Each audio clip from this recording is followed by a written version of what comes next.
मेरी प्राण निकल सकते हैं। ना जाने इसने मेरे ऊपर के कैसा जो है ना ये क्रिया कर दी, सम्मोहित कर लिया मेरे को इसने। मेरा इसमें बहुत प्रेम हो गया, मैं नहीं छोड़ सकती। अब नीरू ने सोचा कति पागल होगी, कुछ भी नहीं देख रही है, ये बालक भी नहीं रहेगा और हमारे को नगर से भी निकाल देंगे। अब नीरू ने पहली बार अपनी पत्नी की तरफ हाथ ऐसे उठाया कि या तो इस बालक ने रख देना, तेरे एक थप्पड़ मारूंगा, तुझे पीट दूंगा। अब नीरू कहने लगा कि डीमा, आज तक मैंने तेरे को कभी किसी बात पर मना नहीं किया था। इसलिए मना नहीं किया था कि तेरे संतान नहीं थी, और यदि मैं आपको किसी बात से मना करता तेरी आत्मा दुखती कि आज मेरे पुत्र होते तो मेरे कहे में होते, वो अपने पिता को भी मना लेते। जिस कारण से मैं सब दृष्टिकोण से विचार करके तेरी प्रत्येक जिद को पूरा करता रहा। आज तेरी ये स्थिति हो गई है, तू मेरी एक नहीं मानती, और इस बालक ने यही रख देना, तेरा कई मार दूंगा। जो ही उसने ऐसे थप्पड़ लगाने के लिए हाथ किया, नवजात शिशु रूप में परमात्मा कहने लगे, नीरू तुम मुझे घर ले चलो, तुम पर कोई आपत्ति नहीं आएगी, मैं तुम्हारे लिए आया हूं। अब एक का दिन का बालक बोला, नीरू डर गया कि देखो कोई फरिश्ता हो, कोई देवता आ रहा हो, एकदम कोई सिद्ध पुरुष ना हो तुझे श्राप दे दे। वो एकदम शांत हो गया और आगे आगे चल पड़ा अपनी पत्नी के घर ले आए। अपनी आत्मा उस परमात्मा का इतना सुंदर शरीर था, ऐसा कोई बालक बनारस में नहीं था। आसपास के व्यक्ति देखण आगे, स्त्रियों के टोल झुंड के झुंड गीत गाते हुए आवें और बच्चे को देखें, और कोई का ये ब्रह्मा जिस जैसा सुंदर है, कोई का विष्णु जी जैसा रूप है, इसका बहुत सुंदर है, मोटी मोटी आंखें, कमल जैसी आंखें हैं। कोई कहे तो भगवान शंकर ही साक्षात अवतरित हुए हैं, कोई कहे कोई गण है, कोई कहे कोई सिद्ध पुरुष है। पूरे काशी बनारस में एक तैल का सा मच गया, और भूल भाल गए सब, कितने लाए, क्यों लाए, कहाँ से लाए। लीला मालिक की जिस बात का उनको डर था वो किसी के मन में भी नहीं आई। अपनात्मा कबीर परमेश्वर जी के बारे में जो लोक वेद दंत कथा बकवाद गढ़ रखी थी, वो सारी गलत थी। कि कबीर जी तो एक विधवा ब्राह्मणी का हुए थे, रामानंद जी ने आशीर्वाद दे दिया था तो पुत्रवती हो, जिस कारण से उसका पुत्र उत्पन्न हो गया था, और वो शर्म के मारे कहीं डाल आई थी, उसको नीरू नीमा उठा लाए थे। ये सब बकवाद थी, झूठ। वास्तविकता ये है जो दास ने आपको बताई है, सच्चाई है, 100 की 100 सच्चाई है, और ये परमात्मा के इतिहास में लिखी है, और सदग्रंथों में ऐसा ही प्रमाण है कि वो परमात्मा ऐसे आता है, शिशु रूप जब धारण करके आता है उन अपनी लीलाओं के आधार से, तो उस समय ही आता है, कमल के फूल पर आता है। और जब वो शिशु रूप में परमात्मा आता है तो कंवारी गाय से उनकी परवरिश की लीला होती है। अब क्या होता है, जब परमात्मा कबीर देव जी 25 दिन के हो गए, उन्होंने ना दूध पिया ना कोई अन्य चीज आहार किया। इस बात से नीमा बहुत चिंतित हुई, नीरू को भी चिंता सताने लगी, लेकिन माँ की ज़्यादा चिंता होती है। स्त्री का हृदय बहुत विनम्र होता है, उसने उसको पूर्ण रूप से पुत्र रूप में स्वीकार कर लिया था, और ये सोच लिया था कि अब ये बालक कुछ खा पी नहीं रहा है, अब ये मरेगा, और ये मर गया तो मैं भी साथ मरूंगी, अब जी नहीं सकती। ये फाइनल फैसला था उसका हृदय का। अब कबीर परमेश्वर ने, वो तो अंतर्यामी है, देखा कि अभी बुढ़िया मरेगी, मैं तो मरूं नहीं पर यह जरूर मर जाएगी इस चिंता में। जब 10 दिन और ना दूध पिया था मैंने, और परमात्मा ने पियो ना पियो तो मालिक है। तो क्या किया कि भगवान शिव जी को टेलीफोन किया कबीर परमेश्वर ने। यानी टेलीफोन इनका कैसे होता है, प्रेरणा करते हैं। अब भगवान शिव जी ने शिवलोक से झांक कर देखा कि तुझे पुकार कर कौन रो रहा है। देखा एक माई रो रही है। एक ऋषि रूप बना के, एक साधु का रूप बना के, और वहां नीरू की झोपड़ी के सामने बाहर गली में आकर खड़े हो गए भगवान शिव जी और आवाज लगाई तो नीमा रोती हुई बाहर आई। भगवान साधु रूप में भगवान शंकर ने पूछा, माई क्यों रो रही है? नीमा सबक सबक कर कहती है कि रोती हुई बोल रही है कि भगवान ना पूछो मेरे दुख को, ना पूछो तो अच्छा है। भगवान शंकर ने कहा, माई ये कहते हैं कि अपने दुख, अपने मन की बात किसी को बता दे तो मन हल्का हो जाता है। मैं कुछ नहीं कर सकूंगा तो कम से कम तेरा मन तो हल्का होगा। नीमा ने रोते रोते सारी कहानी बताई कि ऐसे ऐसे हमनी संतान है। एक अभी 25 दिन पहले सुबह सुबह मैंने अपने भगवान शंकर से विशेष प्रार्थना की थी और मेरे भगवान ने, मेरे अल्लाह ने मुझे ये बालक कमल के फूल पर प्रदान कर दिया। अब ये कुछ खा नहीं रहा है स्वामी जी, ये मरेगा, कुछ आहार नहीं किया इसने और ये मरेगा, साथ मैं मरूंगी। मैं तो परमात्मा से यही अर्ज कर रही हूँ कि हे भगवान, इससे अच्छा ना देते इस पुत्र को तो अच्छा था। जैसे तैसे अपना जीवन निर्वाह कर रही थे, आज इसको देकर पुनः ले रहे हो। मैं अपने भगवान शंकर से बार बार यही प्रार्थना रो रो कर रही हूँ। तब भगवान शंकर ने जो विराजमान थे उस साधु रूप में कहा कि माई तेरा पुत्र दिखा, कहाँ है, ला उठा के। अब माई ने सोचा साधु संत है, कुछ दया करेगा, वो लाई उठा के। और साधु संत समझकर भगवान शिव के चरणों में अपने बालक को ऐसे चरणों में डालना चाहा। महात्मा के चरणों में कबीर परमेश्वर जी को ऐसे डालना चाहा, लिटा देते हैं चरणों में भगवान गुरुदेव के, साधु संत के। जो ही नीमा ने बच्चे को ऐसे डाला, वहीं से उड़ गए भगवान आकाश में बालक रूप, और कम से कम 6 फुट की ऊंचाई पर अपने आप निराधार रूप में ऐसे सचिर हो गए। तब भगवान शिव जी ने जो संत रूप में खड़े थे, साधु रूप में, उन्होंने ऐसे हाथ किए गोदी में लेने के लिए। परमात्मा उनकी गोदी में आ गए कबीर जी। अब दोनों की नजर में नजर मिली। परमात्मा कबीर देव जी ने उनके अंतःकरण में सारी जो फीड करनी थी वह फीड कर दी। जो कहना और करवाना था शंकर भगवान से, शंकर भगवान ने कहा, माई ये तेरा बेटा मरने वाला नहीं है, इसकी तो आयु का भी नहीं पता ये कितने समय तक जी सकता है, और ये इसकी तो बहुत लंबी आयु है। नो हाथ उठ देख के मालिक ने उसी रेखा दिखा दी जिसे ये जाने हैं अपने हाथ की। कहा, माई ये अभी मरने वाला नहीं है, इसकी तो बहुत लंबी आयु है और ये है। अब नीमा कहने लगी, ब्राह्मण ए ऋषि, आपके इस औपचारिक उपदेश से मुझे कोई राहत मिलने वाली नहीं है। अगर मुझे शांति प्रदान करनी है तो मेरा बालक दूध पी ले, तब मुझे कुछ शांति मिलेगी। इन औपचारिक बातों से मुझे कुछ भी नहीं होने वाला, मुझे विश्वास नहीं होता। उसी समय कबीर परमेश्वर जी ने शंकर जी से कहा कि इनसे कहो एक कंवारी गाय ले आवें और उसकी कमर पर आप आशीर्वाद भरा अपना हाथ रख देना, वह दूध देवेगी और उस दूध को मैं पीऊंगा।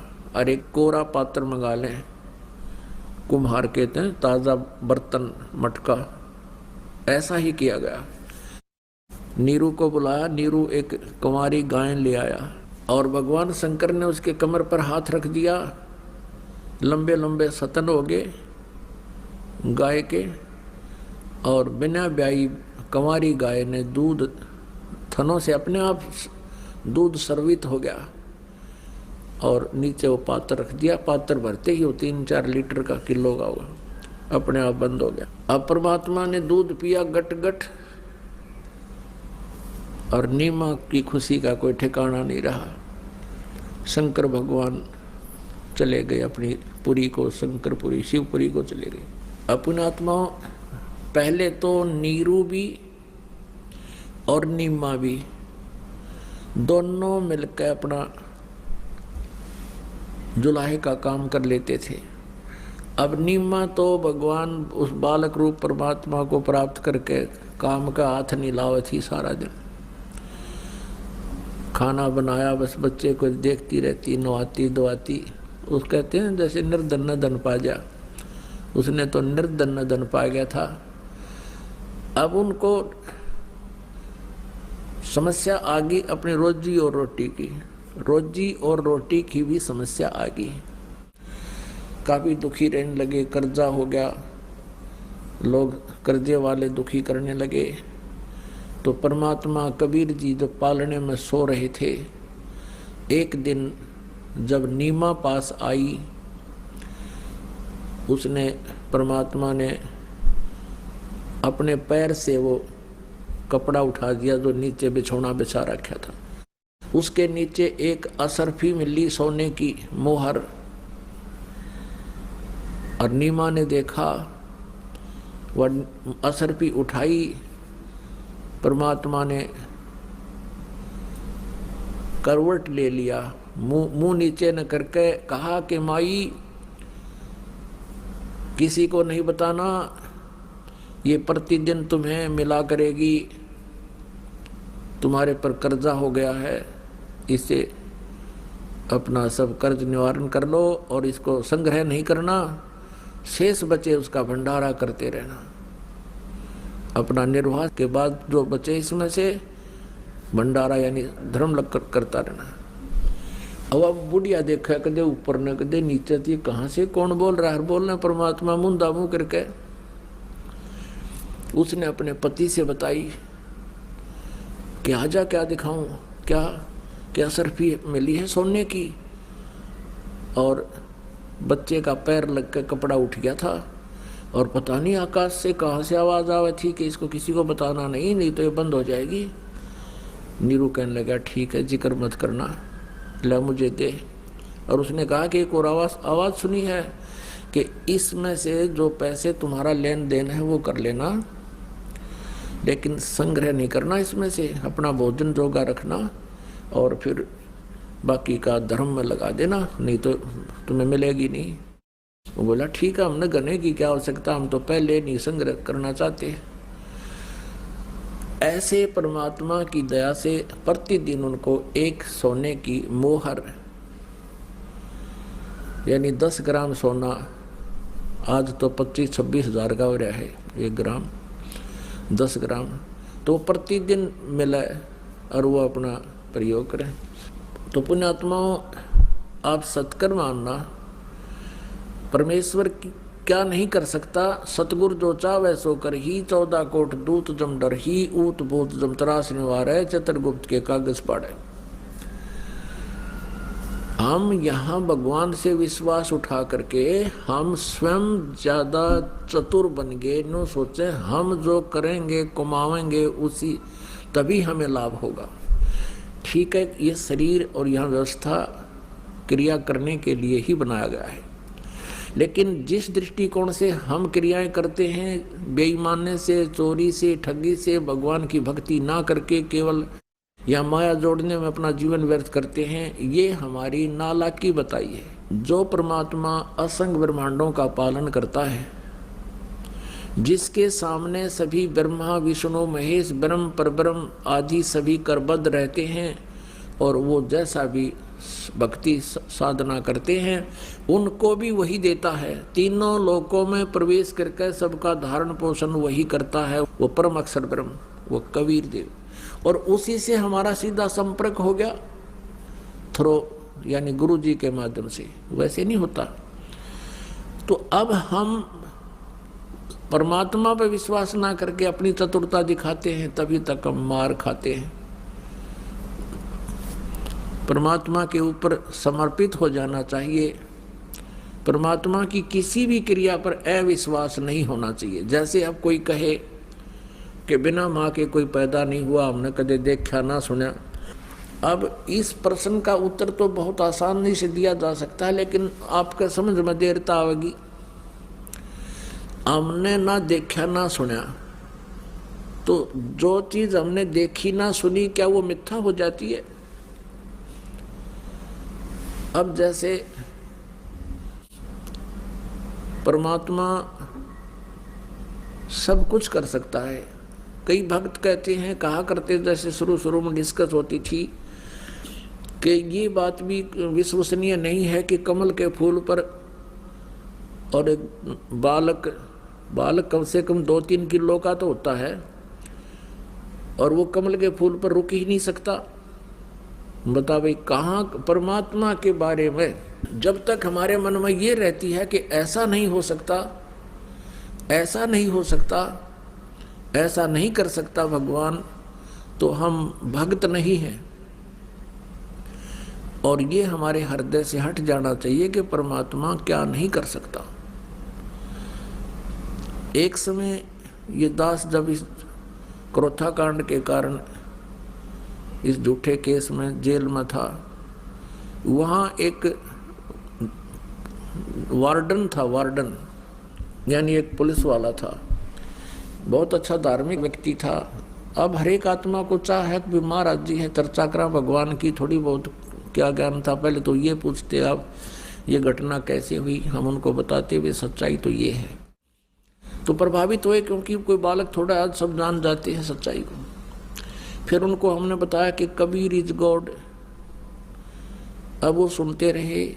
शायद उसने प्रश्न किया कि हमने तो सुना है कबीर जी तो एक विधवा ब्राह्मणी का पैदा हुए थे, ये उनका जन्म नहीं हुआ था, स्वयं प्रकट हुए थे, जैसा मैंने अभी आपको सुनाया है। और उससे 2-3 दिन पहले जो यह कथा मैंने उसको सुनाई परमात्मा के प्रकट होने की, उससे 2-3 दिन पहले ही वो कह रहा था कि महाराज जी आपने सुना है, कभी देखा है, एक बथुए का पेड़ होता है ना छोटा सा, हमने तो 1.5-2 फुट का मुश्किल से बथुआ देखा खेतों में। उसने बताया कि एक बथुआ हमारे ही एक मित्र पुलिस वाले के घर पे है, और वो बथुआ, वो छत थी जो उस जेल की कोठड़ी की 12-13 फुट की, कहती इससे भी ऊपर, इससे भी बड़ा है, और इतना मोटा उसका तना है, कम से कम भी 6-7 इंच का उसका डाया है, और इतना बड़ा, हर 12 मास हरा रहता है, और उसके पत्ते तोड़ तोड़ कर साग बनाते हैं। तो मैंने कहा भी बिल्कुल होगा, जब आप कह रहे हो और मेरे मित्र का बता रहे हो, आज भी है तो झूठ नहीं हो सकता। लेकिन हमने तो वो छोटा सा देखा है, बस 1-1.5 फुट का बथुए का पेड़, इससे बड़ा हम पौधा देखा नहीं। नो बोला सच्ची है, मैं भी सच्ची होगी। फिर मैं जब आप कह रहे हो, मैं तो आप झूठ थोड़े बोलोगे, आपका उद्देश्य क्या झूठ बोलने का। अब 3-4 दिन दास ने जब यह कथा सुनाई परमात्मा के प्रकट होने की कमल के फूल पर, तो वो क्या कहता है जी, आपकी एक भी बात ऐसी को नहीं जो समझ में आ जाए, और ये नहीं लगता कि आप झूठ बोलोगे, आपका उद्देश्य नहीं। माँ भी कौन सी बात आपके समझ में नहीं आई? मैंने कहा कि एक तो ये नहीं आई कि बिना माँ के कोई पैदा होता है, आपने कभी देखा ना सुना, चलो आपने ना देखा सुना होगा। और दूसरी ये नहीं आई कि कमल के फूल पर एक नवजात शिशु कैसे रुक सकता है।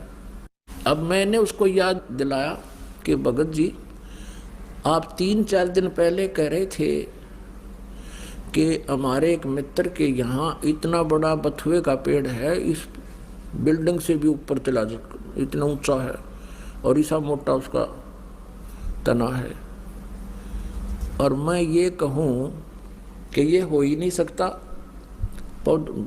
बथुआ तो इतना होता है, तो क्या आप जो कह रहे थे वो झूठ हो जाएगा? तो उसकी एकदम बुद्धि घूम गई। आपने सही कहा। मैं कहा जब बथुआ इतना बड़ा हो सके और इतना मोटा हो सकता है इतना, तो कम परमात्मा ने कमल के फूल को टोकरे जोड़ बना दे, वो कोई बात हुई या? बड़ा हास्या हो, फिर मानना तो नहीं, फिर हास्या ठीक। हाँ जी, बात तो आपकी सही है। कभी बाहर आऊँगा, जब आप बाहर जालोगे, जब नाम लूँगा। वो तो नाम तो भगवान की दया होगी उसी को प्राप्त